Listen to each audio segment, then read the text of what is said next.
Who is the better villain? Sosuke Aizen, former 5th Division captain of the Gotei 13 with the Soul Society, who betrayed the Soul Reapers for what he believed was a righteous intention, versus Tomura Shigaraki, the complex, creepy, antagonistic vibes that had the mind to take over UA, that gets his intuition by Armag's rival All For One. These two are both heavy hitters when it comes to showing an antagonist. Throughout arc 13 years, they posed a critical threat for their series. Now, right off the bat, the battle/debate starts off with Sosuke Aizen. Sosuke Aizen was the former captain of the 5th Division of the Gotei 13 in Bleach. He later betrayed the Soul Society. Before captaincy, he served as the division's lieutenant under Shinji Hirako. So let's get into his origin. As a youngin, Aizen was known for his mysterious nature, right under Shinji, who always flirted with Hiyori.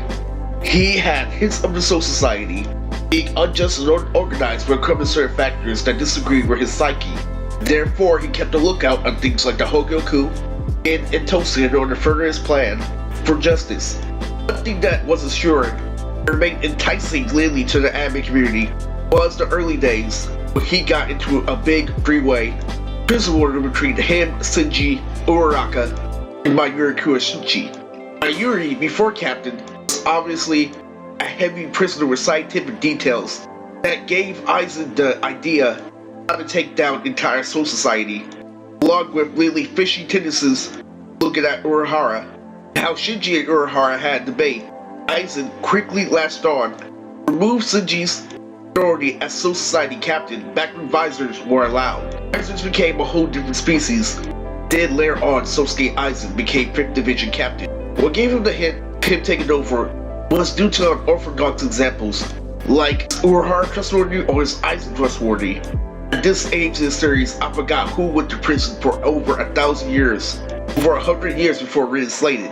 He was always on the lookout for smarter captains, especially the Soul King of Flaming Hot God Yamamoto, Takuya, Kitty, and so forth. Aizen gets these ideals by not recognizing figures such as Urahara, quickly became rivals through him throughout the years, along with Shinji, before things like Yuririchi and the Soul Society arc to save Rukia Kusuke came into play. Therefore, yet Aizen's first act of villainous, where he faked his own death, came back to life the next day like the Jesus Christ that he is. Being able to fool his lieutenant, Momo Hitomori, bring for showering Momo and things aren't gonna be alright, Aizen is going into treachery and danger, and instantly plans to bring Soul Society down. His execution, however, was quite confusing to the naked eye. Zen. Along his plans, a newcomer called Ichigo Kurosaki invades Soul Society in order to save Rukia, as Ichigo has to go through multiple Zanpakuto transformations. Aizen literally has been playing on the Soul Society for over 1,000 years. Back when the Soul Society first started, from the ground up, he knew how to plot on captains like Yamamoto, and just had to use the Hogyoku and other forms of spiritual power and Reiki to find new ways to deal with the enemy threat at the time.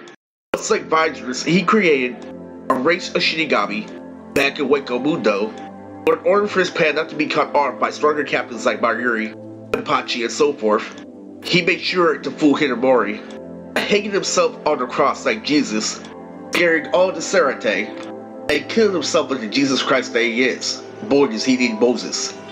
Later on, he exits with Ichimaru and Kame Tosen to further his plan to take down Soul Society. After Ichigo fought Byakuya, the biggest threat at the time, Aizen was aware of his power level for creating creatures called Arankar, which are very similar to Visors in terms of character design, personality, and interior. One thing you have to understand is that his spiritual pressure Lily is 1,000 times stronger than a captain's. His Zanpakuto Kyoka Sugetsu controls the 5 senses, which is great for deceiving, maneuvering, and countering. What does that do when he's up against, top 10, squads, like Byakuya, Mayuri, etc.? Aizen had to figure out a way to avoid those captains, seal them in another dimension. And one thing you have to, recognize, and one thing you forget about in Bleach, is the exact same reason why Aizen literally saw flaws in the Serate, the Soul Society, literally that it could be better, or it could be run better, whether or not he had better judgment, is really directly, reference toward the Bible, where the devil literally saw flaws in how God was running things. What did he do? He gained control, he laid low over time, he figured out what to do, but wasn't the right decision. However, Lily, unlike most people want to make out Aizen, Lily, his habits and addictions, strategies to take down soul captains don't come from self-deceiving nor self-loathing, but come from self-recognition and pattern recognition. Him being psychotic, Lily, is subjective because this problem goes hand in hand, Lily, with a human's response, which his Zanpakuto obviously controls. That's why only Shinji and Uraraka can see through his deception. Now, something being self-proclaimed, Ichigo comes across Shinji when he's much skinnier after training with Urahara prior beforehand. Urahara Lily helps Ichigo work his Bankai, Tensa Zangetsu, also known as Heaven Chain Slaying Moon. Ichigo gains a hollow transformation Lily when he fights Byakuya Kutsuki, the older brother of Rukia. And what Shinji does with Visors is they all have hollowification parts. So he gets with Shinji in order for him to help control his hollow form. Aizen controls the entire species on Arankar, or half hollow, half soul reapers, Lily with various transformations. After Aizen and Lily hid from Soul Society, he remained in Hueco Mundo, his glorious majesty and king, with no one being able to face him. Aizen's biggest flaw in strategy had to be Yoruichi Sufon, JK just for the video, but in all honesty, Aizen planned to have the top Shinigami face his strongest Arankar, the top 10 Espada, from Yami all the way to Coyote Stark. Ichigo had a power struggle, realizing that he couldn't compete with Aizen's 6 Espada, Grimjow Jaggerjacks. Had multiple fights in the series to create even matchup to Ukuyara in terms of strength. In order to recognize Aizen's true revelations when he kills that Orihime Inoue, the healer from back in the Soul Society arc. As Ichigo and his friends, along with Chad and Uryu, they go to Aizen's Hueco Mundo, recognize the threat of their Arankar that they pose to Captain Yamamoto. And then Aizen plans his attack on the Soul Reapers once and for all for fake Karakura Town, the arc. With everybody out the way, Ichigo faces many enemies and comes with many revelations like Nell, third Espada before Halibel, who quickly fights Toshio Hichigaya. Under Captain's out of submission, Aizen shows how powerful and omnipotent he is by quickly disposing of Yamamoto and any threat to his plan. Using the Hogyoku, the same thing that makes the Arankar to use transformations. Unlike the contender that is number 2, for this video, Aizen did not suffer of child abuse. In fact, he treated his children in Hueco Mundo subjective. During the Hueco Mundo arc, they face E-Mod Souls, many random Arankar, but the threat of the Espada still remain. Now, as me personally, I used to want, Ukuyara to end up with Orihime, but unfortunately he ends up taking care for the arcs. And we all know how we feel about villains eventually dying in shonen series, not Aizen for example. But nevertheless, Ichigo would have to face his third and final round of Grimjow. The second one, his arms got cut off. Isn't it, funny, Lily, how Shinji and Urahara play a big role in how everybody's afraid of Aizen? They're the only ones who can poke a hole in his plans and call out that he's slightly psychotic, despite his calm demeanor. Shinji saved Ichigo the second fight and recognized why Grimjow was a powerhouse.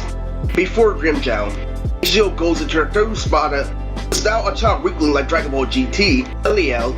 As he and Ichigo are about to face Noritara, Shigaraki steps in, and as Uryu is fighting Nigel, Mayuri also comes to the party. It ends up being a 3-round war between Rukia, Mayuri, and Kenpachi against the stronger Arankar that Aizen left on Hueco Mundo. And then Nell goes to her second transformation, which is Super Saiyan 3.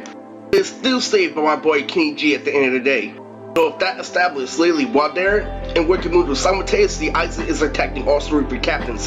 And how many times to try to fight Lily as first Arankar Stark poses the biggest threat to Soul Society. By the time Wizard and Captain Soifon, his rivals with Yoruichi, get into a big climax where Toshio has to fight Aizen's strongest number 3, Captain Espada Halibel, when his Bankai was evolving. As Ichigo almost gets killed, Grimjow's severe transformation in Hueco Mundo, Yami finally steps into the picture to fight people like Kenpachi and Byakuya Kutsuki. We get a showdown, we get a conclusion. What happens Lily to Grimjow and Ichigo turns full power and finally defeats him from his hollow form that he has to practice over and over again ever since Soul Society arc.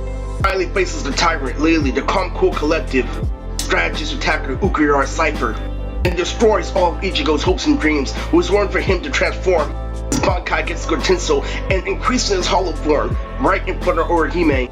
She couldn't take it, thus establishing that Ukuyara is 1,000 times stronger than Grinjao. Ice is a billion times stronger than Soul Society. Ichigo barely won.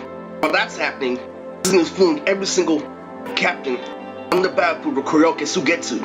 With Toshio eventually, after slightly defeating Halibel, gets scarred for life, Aizen splits places with his former lieutenant in form of Toshio's Aqua in his blue eyes. Gets tortured worse than the Titanic. Continues to do the same to the rest of the squad captains, and eventually gets caught off guard after a transformation from the Hogyoku from Kisuke Urahara himself, as Yoriichi is boxing and opposing a big haymaker to Aizen's plans. The most memorable things to remember about Aizen is that he was the Frieza of the Bleach universe. He kept on transforming, kept on outsmarting, but he can never outwit Kisuke Urahara. In doing so, he has several transformations also. Before he gets to the second stage of the Hogyoku, Ichigo helps the captains from the battle, but is proven to be no help.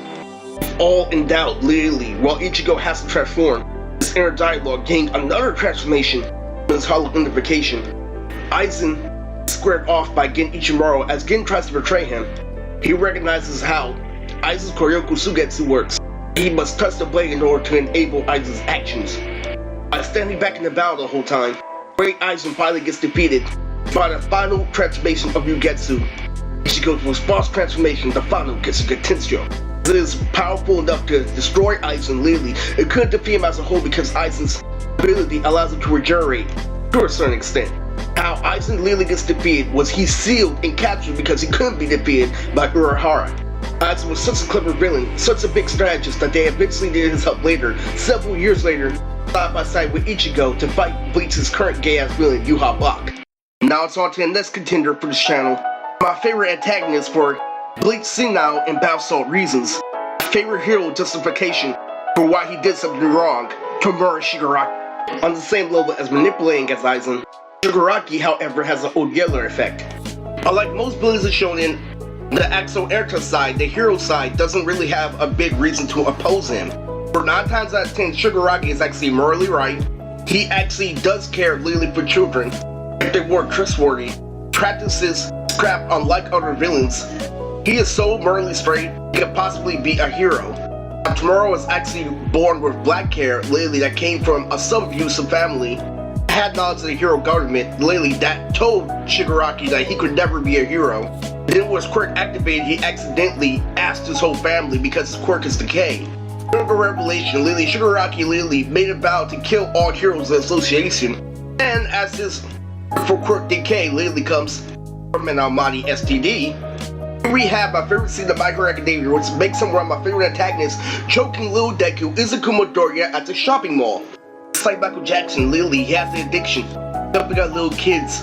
In doing so, Shigaraki went right hand with series villain All For One, and I'm still confused to this day, who's the one who created the Nomu? All For One or Shigaraki? Oh yeah, it was All For One, and also took hand to hand with the Heroes Villain Association. The thing I love about Tomura Shigaraki literally is his hands represent literally the depth of literally what happens to characters in My Hero, literally why they're denied, why they're in fame, literally why they work hard for the quirks that they do. He is one of the most complex anime villains of all time, because his motive literally is outsmart the Hero Association all the way to a point where they're weak to decay. And to be honest with me, literally, I would have to say that, Shigaraki, plan is better than Aizen because literally it has more depth, but Aizen literally had the depth for this set of depth, literally making a plan literally that was over 1 million years old. They both do eternal society in and out, but I like how Shigaraki is literally stooped for something. Aizen is a crazy ideal. So later on in the series, literally, he teams up for All For One, literally to go up against top tier heroes like Kamura Woods, Miroku, and one of my favorites, Nejire. Characters like Todoroki, Endless Bakugo, who competes with Deku, who doesn't know why he's the one who got All Might's quirk, who share ideals. And staying is much like literally Shigaraki and My Hero. Now, the thing about this anime villain and why he's one of the top ones is because normally, anime villains, don't take this much depth, literally, and they say that, Shigaraki literally is one of those villains that, go around when it comes to logic. That he's not really up there, that he's odd, is that he's a part of, an offbeat series. In reality, the beauty literally of how he affects the series is most commonly Place right after it hit My Hero's movie, Lily Heroes Rising after an incredible villain got defeated. That's similar to Cell, Lily. He walks up to him, Lily, and simply decays its remaining body, Lily, with her quirk Decay. So the whole point of him, Lily, is villains are in vain and villains are bad. But villains are obviously good guy, but how he changed and how he morally around the subject and changed the world, Lily. Shigaraki's philosophy is like this: there's neither good or bad, only control over the situation. I'm gonna fight Lily for what things are, Lily. What he fights for, Lily, is atoms on the ground. You recognize that you're a part of the dirt and soil in society. There's a lot of things that happen, Lily. He may be psycho, Lily. He may be like Dr. Dracula, Lily. He may be out of his mind. In actuality, he's more accepting of the situation of the most villains of anime, like Sasuke and Chia, for example. Not understanding anything by Itachi's point and going off a tangent, Lily is starting another war, Lily, after he captured Tail Beast. Zoro's motive, Lily, is to destroy the Heroes Association and the entire Earth and recreate it in his own depth and mind. To the point where heroes like All Might, Lily, Dogface, and many others, including Mount Lady, can't step in.